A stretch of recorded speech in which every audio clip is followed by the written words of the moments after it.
He won the World Cup, the Euros, and the Champions League. But his greatest victory happened off the pitch.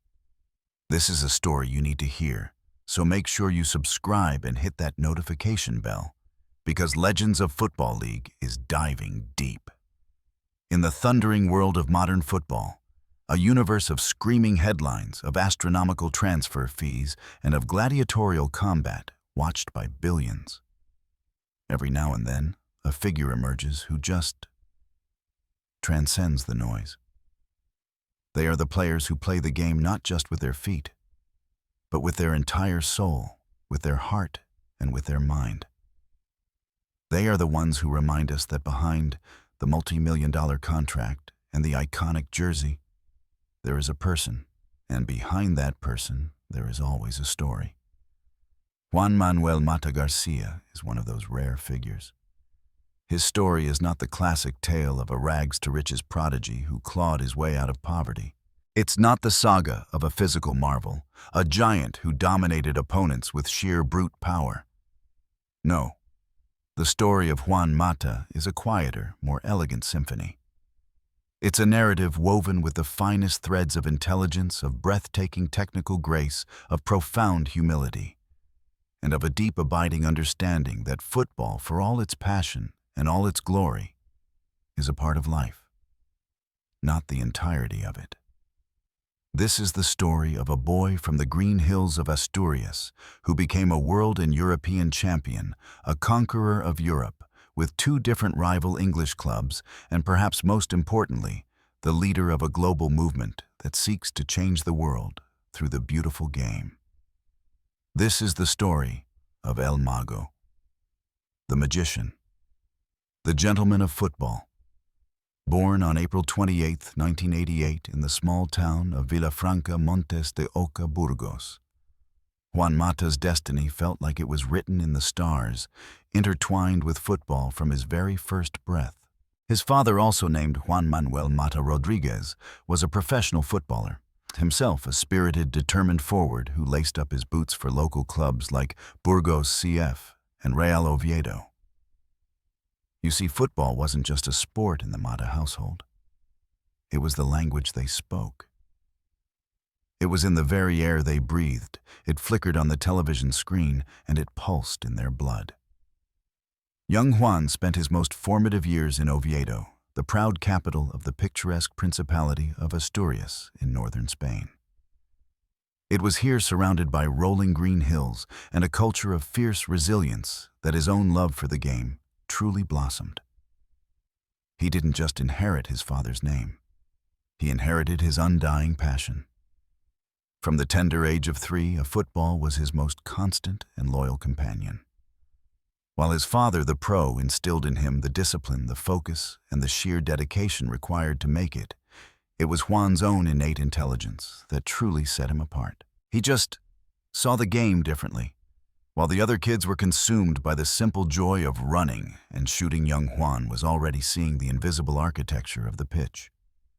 He saw the patterns, he saw the pockets of space before they opened. He saw possibilities that others couldn't even imagine. By the age of 15, his burgeoning talent could no longer be contained by the local scene. It was too bright, too special. He joined the famed youth academy of Real Oviedo, the very club his father had served with such distinction. It was an immensely proud moment for the entire family. But his journey, it was clear, was destined for an even bigger stage. The giants of Spanish football, the behemoths of the game, had taken notice of this slight, clever boy from the north. And so, in 2003, at just 15 years old, he made the heart-wrenching decision to leave home, to leave everything he knew and join the most famous, most demanding youth academy in the entire world, Real Madrid's La Fábrica. The factory. Arriving at La Fábrica is a truly daunting experience for any teenager. You walk through those gates, and you realize instantly that you are no longer the best player in your town. You are now a small fish in a vast ocean, an ocean teeming with the most gifted, ambitious young players from across Spain and the globe. The pressure is immense. The competition is absolutely relentless. Failure is not an option. And yet in this cauldron of talent and expectation, Juan Mata didn't just survive, he thrived. He moved through the youth ranks with a quiet confidence, gliding from the cadet A team to the juvenile A team. His technical skill was mesmerizing. His vision was like a superpower, and his ability to dictate the tempo of a game, to slow it down or speed it up at will, was simply undeniable. In the 2005-06 season, he was the undisputed star of that juvenile A team, scoring a phenomenal 18 goals and leading them to a league title and the prestigious Copa de Campeones, the national championship for Spain's elite youth teams. His success naturally earned him a promotion to Real Madrid Castilla, the club's vital reserve team, which competed in the tough Spanish second division. Here, playing under the watchful eye of a future Real Madrid and Spain manager, Julen Lopetegui, Mata once again became a key, indispensable player. Despite the team suffering a heartbreaking relegation at the end of the season, he finished as their second top scorer with 10 goals, just behind a powerful young striker named Álvaro Negredo. He had done everything right. He had checked every box. He had excelled at every single level asked of him. The logical next step, the one he had dreamed of, was a promotion to the first team, to play alongside legends under the bright lights of the Santiago Bernabéu. But this was the era of the Galacticos. Real Madrid's unwritten policy was to buy global superstars, not to promote from within. And so, despite his obvious shimmering talent, the path was blocked. A glass ceiling had been placed above his head. For so many young players, this kind of rejection would have been a crushing, career-defining blow. But for Mata, it was simply a detour. He knew his own worth, and he understood with a wisdom beyond his years that to truly shine, he needed to leave the nest. In the summer of 2007, a new chapter was about to begin. He moved to Valencia CF, a club that would not just give him a chance, but would embrace him as one of their own. Now that's a tough spot for a young player. You've proven yourself at every youth level for one of the biggest clubs in the world, only to be told there's no room for you. What do? Do you wait for a chance that might never come? Or do you bet on yourself and go elsewhere? Let me know what you would have done in his shoes down in the comments below. Valencia's Mestalla Stadium is a true cauldron of noise and unbridled passion. The stands are so steep, they feel like they're right on top of you. The fans, known as Los Che, are incredibly demanding. But if you give them your all, they are fiercely, unshakably loyal. For a 19-year-old kid, it could have been an intimidating, terrifying place to play. But for Juan Mata, it was the perfect stage. His first season was nothing short of a trial by fire. The club was in complete turmoil under manager Ronald Koeman.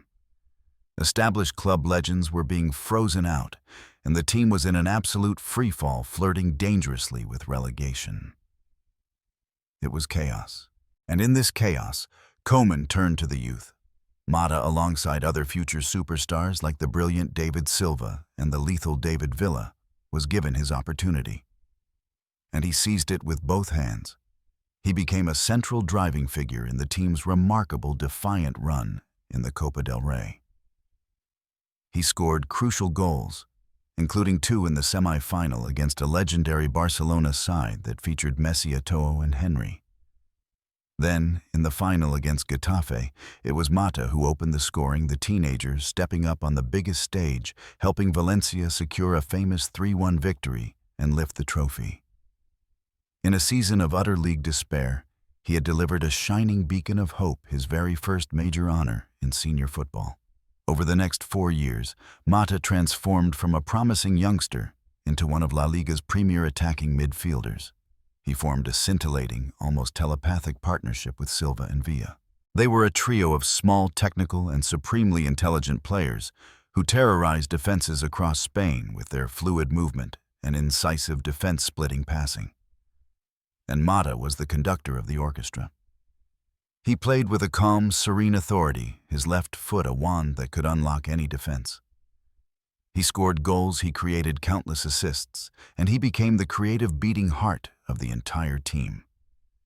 He was voted the club's Young Player of the Year and was utterly adored by the Mestalla faithful. His breathtaking performances had not gone unnoticed by the Spanish national team coach, the great Vicente del Bosque. He was about to get a call-up. He was about to join the greatest international team of the modern era.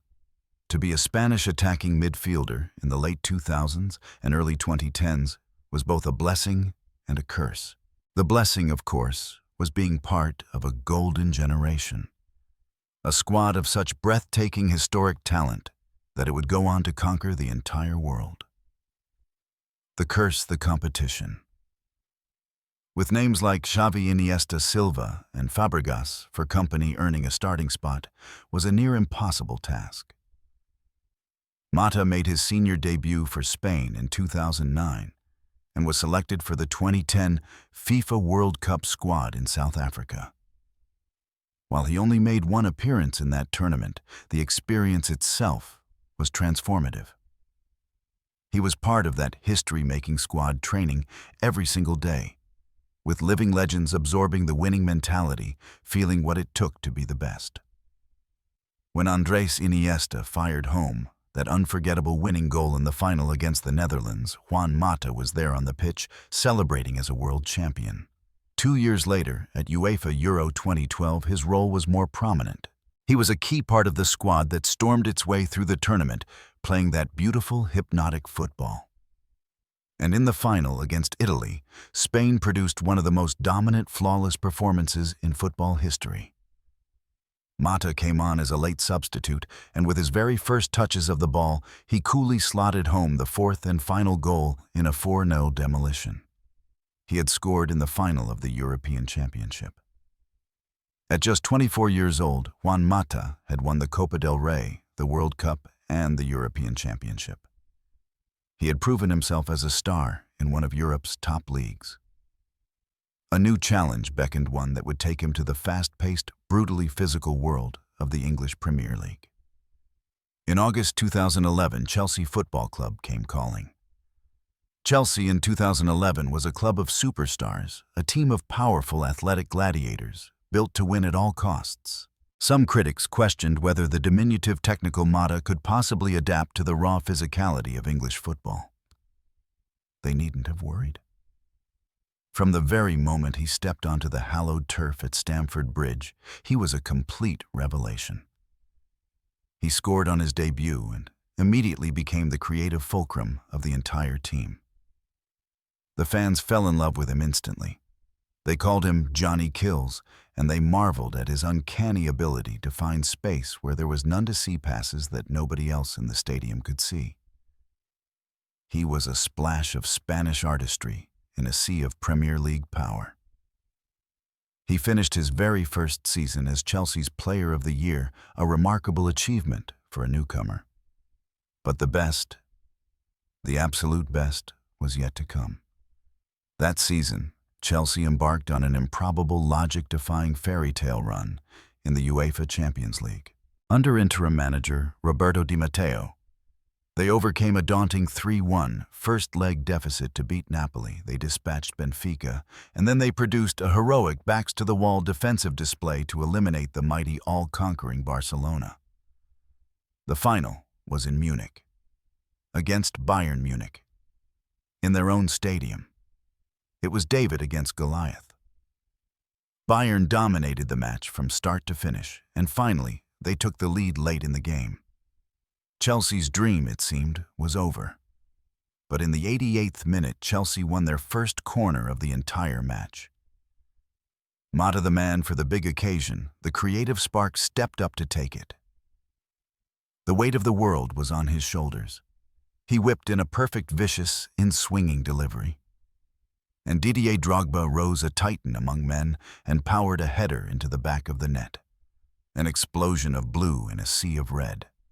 It was an iconic, unforgettable moment, and Juan Mata was its architect. The game went to a penalty shootout.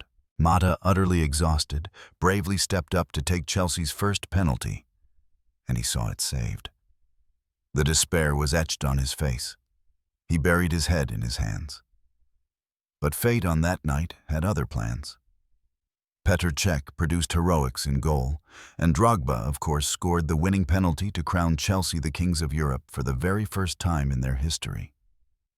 Mata, who had provided the crucial game-saving assist, was a Champions League winner. His journey at Chelsea was just getting started, and he was already a European champion and the fans' player of the year. If you love stories about players who defy expectations and achieve legendary status, make sure you're subscribed to the channel. We have so many more tales of triumph and incredible drama coming your way. He followed that incredible season with an even better individual season in 2012-13, scoring 20 goals and providing an almost unbelievable 35 assists across all competitions. He was once again named Chelsea's Player of the Year. He then capped the season by winning the UEFA Europa League, providing the assist for the winning goal in the final against Benfica. In just 2 seasons, he had become the undisputed star of the team and a true hero to the fans. But in football, as in life, tides turn quickly. The following season, Jose Mourinho returned for his second spell as Chelsea manager. Mourinho, the special one, favored a more pragmatic, powerful, and defensively disciplined style of play. He demanded an incredible work rate from his attacking players, something that was not seen as Mata's primary strength. And just like that, the little magician found himself on the sidelines. The man who had been the club's best player for 2 years running was now a substitute. It was a painful, confusing, and difficult time. It soon became clear that his future once again lay elsewhere.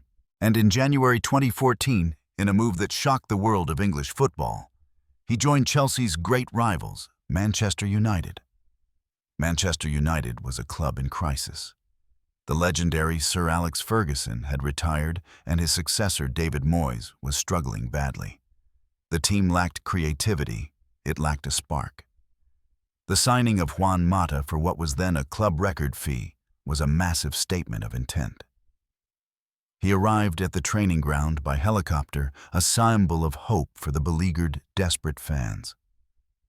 His time at United was a testament to his professionalism, his adaptability, and his quiet dignity. He was no longer the sole creative star as he had been at Chelsea, but he remained a vital and much-loved member of the squad under a succession of different managers. And he still produced moments of pure, unadulterated magic that will live forever in the memory of United fans. The most famous of these moments came in March 2015 at the home of their fiercest, most bitter rivals, Liverpool. At Anfield, under the most intense pressure, Mata scored 2 breathtaking goals in a 2-1 victory. His second goal was a moment of sublime, ridiculous genius, a stunning acrobatic bicycle kick that left the entire stadium completely breathless. It was a goal worthy of winning any match, and to do it at Anfield, of all places, cemented his place forever in Manchester United folklore. Over his 8.5 years at the club, he helped Manchester United win the FA Cup in 2016, scoring the crucial equalizer in the final. He won the League Cup in 2017, and fittingly, the UEFA Europa League in 2017. Winning that trophy made him one of a very select few players to have won the Champions League, the Europa League, the World Cup, and the European Championship. Even when he was not a regular starter in his later years, his influence never ever waned. He was a mentor to the younger players, a model professional, and a calm, respected voice in the dressing room. He wrote a regular blog connecting with fans on a deeply personal level, sharing his thoughts not just on football, but on life, on art, on travel. He was showing the world that there was so much more to him than just the player on the pitch. Perhaps Juan Mata's most enduring, most important legacy will not be a trophy cabinet full of medals or a highlight reel of spectacular goals, but an idea, a movement, In 2017, deeply aware of his privileged position and the immense power of football to enact positive change, Mata co-founded the movement known as Common Goal. The concept is beautifully simple, yet completely revolutionary. He pledged to donate 1% of his salary to a collective fund of high-impact football charities around the world. He then put out a call to his fellow professionals, players, managers, and executives to do the same. It was a brave and unprecedented move. He was using his global platform to challenge the game's conscience, to ask it to be better. The movement quickly gained incredible momentum, with world-class players like Mats Hummels, Giorgio Chiellini, Megan Rapinoe, and legendary manager Jurgen Klopp all joining the pledge. Common Goal has since grown into a powerful global force, channeling millions of dollars to organizations that use the power of football to tackle the world's toughest issues like gender inequality, youth unemployment, and conflict resolution. This was the culmination of everything Juan Mata stood for. It was intelligence, empathy, and leadership in action. He wasn't just playing the game anymore. He was changing it from the inside out. If you find that as inspiring as I do, and believe in the power of football to make a difference, share this story with another fan who needs to hear it. After leaving Manchester United in 2022, Mata continued to seek out new experiences, embracing different footballing cultures, with spells at Galatasaray in Turkey, where he won the Super League, and then Vissel Kobe in Japan. It was a fitting final act for a player who had always been a student of life, not just a student of football. Juan Mata's career is laden with the game's most coveted and glittering trophies. But his legacy is so much richer than just a list of honors on a Wikipedia page. He is a living testament to the idea that you can be wildly successful without ever sacrificing your principles. He played the game with a smile on his face and a thought in his head. He treated opponents with respect, teammates with genuine warmth, and fans with an affection that you could feel was real. He showed the world that a footballer could be an intellectual, a photographer, a blogger, a philanthropist, and a true leader. In an era of bitter sporting tribalism, he was universally admired. Fans of Chelsea, Manchester United, and Valencia, all rivals, hold him in the highest possible regard, a truly rare feat in the modern game. The story of Juan Mata is a beautiful reminder of the beauty that still exists in the beautiful game. It is the symphony of a magician who conjured moments of pure genius on the pitch, and the story of the quiet, determined work of a gentleman who sought to make the world just a little bit better off of it. His is a legacy not just of goals and assists, but of grace, of intelligence, and of a profound, inspiring humanity. And that's where this incredible football story concludes. What a journey, right? I'm so eager to hear your thoughts. What moment in Mata's career stood out to you the most? That bicycle kick at Anfield, the corner in Munich? Or was it his work off the pitch that impressed you? Please share all your opinions, your favorite moments, and any questions you have in the comments below. I truly love reading them and building this amazing football community with all of you.